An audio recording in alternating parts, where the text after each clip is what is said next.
Senator from West Virginia. Thank you, Mr. President. I want to thank my colleague from Missouri for his really terrific explanation of 60 days hence of voting for the tax reform bill and the effects it's having in his great state. And I would like to join him today to come to the floor to talk about what I think are the positive effects of tax reform, not just across the country, but particularly in my state, my small state of West Virginia. So last Wednesday, Vice President Mike Pence and Commerce Secretary Wilbur Ross came to West Virginia to talk about this at a small business, Worldwide Equipment, which employs 1,100 people across the country. 200 or so of those are in West Virginia at 7 different locations. And we learned from owner Terry Dotson how he feels about tax reform and the effect it's had on his business, his employees, his ability to grow his business. And what we learned is that Mr. Dotson is going to be investing $8 million more in the operations and in his workforce, whether it's through bonuses, expanding the facilities, buying new equipment, but particularly for the men and women working for Worldwide Equipment, it's the bonuses, I think, that we're going to have people see the immediate effect. And he attributed this all to tax reform. The men and women of Worldwide Equipment joined hundreds of thousands of workers all across this country, whether it's companies like Walmart, AT&T, Comcast, Fiat Chrysler, and many others who will receive bonuses or salary increases because of this bill. But the good news doesn't really stop there, and that's good. Because those of us who voted for this bill, and I did very proudly, said that the effects of this tax reform are going to be felt in many different ways. So Mr. Dotson's a small business, relatively small business. He mentions how he's feeling it. But many workers will see their take-home pay increase in the coming weeks as employers are adjusting the tax withholding based on the new law. People like Robert from Berkeley Springs, West Virginia, he just wrote me last week, quote, "Thank you for helping my family by voting yes on the tax bill. My family saw a significant increase in our take-home pay today." And Edward from Hurricane, West Virginia, who said, "I want to really thank you and the President for the tax breaks. Please keep working to help the American worker." And Denny from Charleston writes, "The recent tax bill that was passed will provide a great boost to our economy in many ways, including more employment opportunities and money in our own pockets."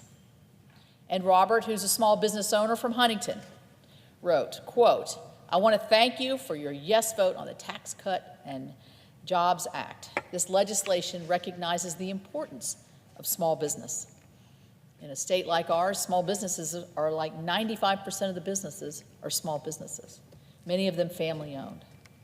Other West Virginians will see the benefit. I'd like to tip my hat and congratulate our state auditor, J.B. McCuskey, because he took the time and effort to figure out what kind of impact this Tax Cut and Jobs Act bill will have on the state worker, the worker from West Virginia University or Marshall University, the 3 largest workforce that the state of West Virginia does payroll for.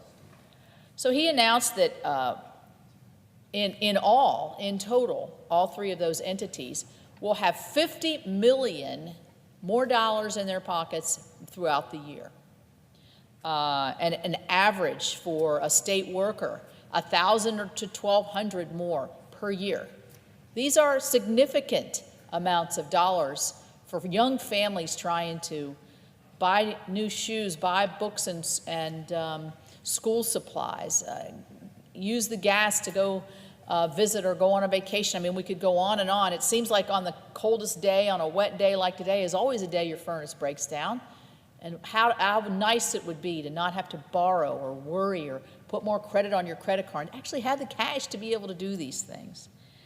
So we're seeing, because the state sort of exemplified, and I would say $50 million more from West Virginia workers is $50 million more into the local economy, into the state economy.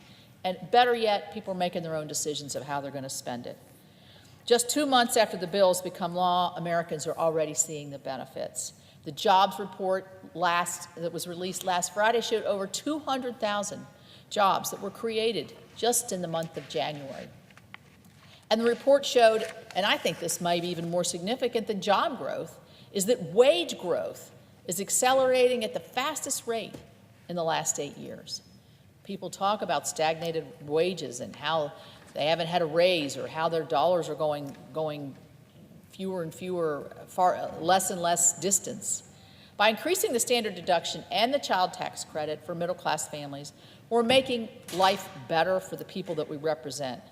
By making our tax code more competitive, we're allowing American companies to bring home money that had previously been left overseas. Now, there's a big controversy on this. When we began discussing it, are they really going to bring their money home? Well, Apple announced plans to return as much as $250 billion in cash that it had kept overseas. That's billion with a B, and that move is expected to create 20,000 new American jobs and a tax payment on that dollar of $38 billion on the repatriated cash. So that, I think, is obviously one of the largest examples, but one of the best examples of American company.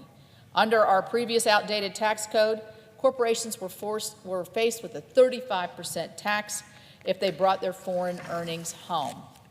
Because the U.S. corporate rate was the highest in the developed world, American companies often just made the choice, the financial choice, to leave their foreign profits overseas. And that meant under the old system, the federal treasury was frequently left to collect 35% of nothing, because people weren't bringing their money back. And jobs that could be done here in America were being done elsewhere. And that's a big problem, and in December we fixed it with this bill. We said that a more competitive tax code would allow our companies to bring their money back and provide more opportunities for Americans all across this country. And that's exactly what we're starting to see. Today I want to highlight another important part of the tax reform effort, and I want to thank my colleague from South Carolina, Senator Tim Scott, who spearheaded this. He was the sponsor of the Investing in Opportunity Act, of which I was a co-sponsor.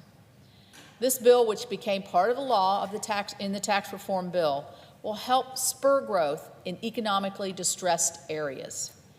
Under the bill, investors can defer their capital gains tax if they invest in opportunity funds. You know, living in rural areas, particularly those that have difficult economic conditions, such as many of the areas of my state, it's hard to spur investment to get more people back to work, to create new opportunities. So these funds must be invested in distressed areas, in census tracts that are designated by their governors. Who knows best but the governors where these distressed census tracts are, and create an opportunity zone. This will provide capital to help grow new businesses and also create jobs in parts of our country that really need it the most.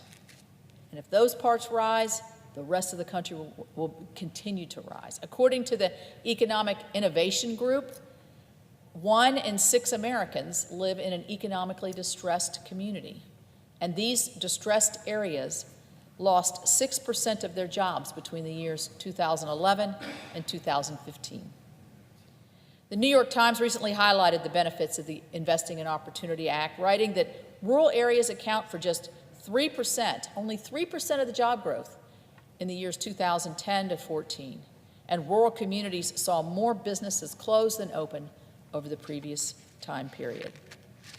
So many West Virginians are continuing to suffer the consequences of the previous administration's anti-coal policies.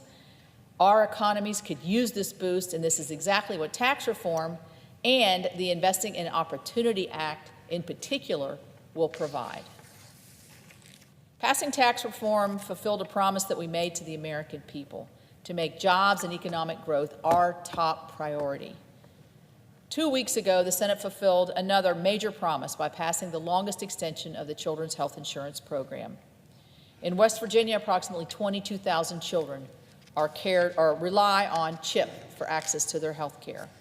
It's been a successful program. It's been one that really helps a lot of families, a lot of working families.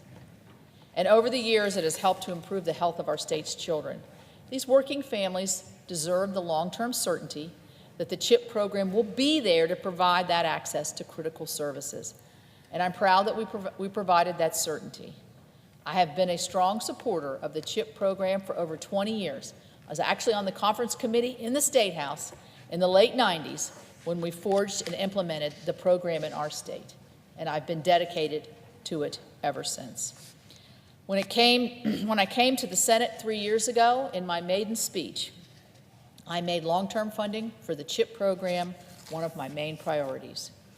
So, passage of this bipartisan legislation to extend it for the next 6 years was a big win for the children of this country and across West Virginia, too.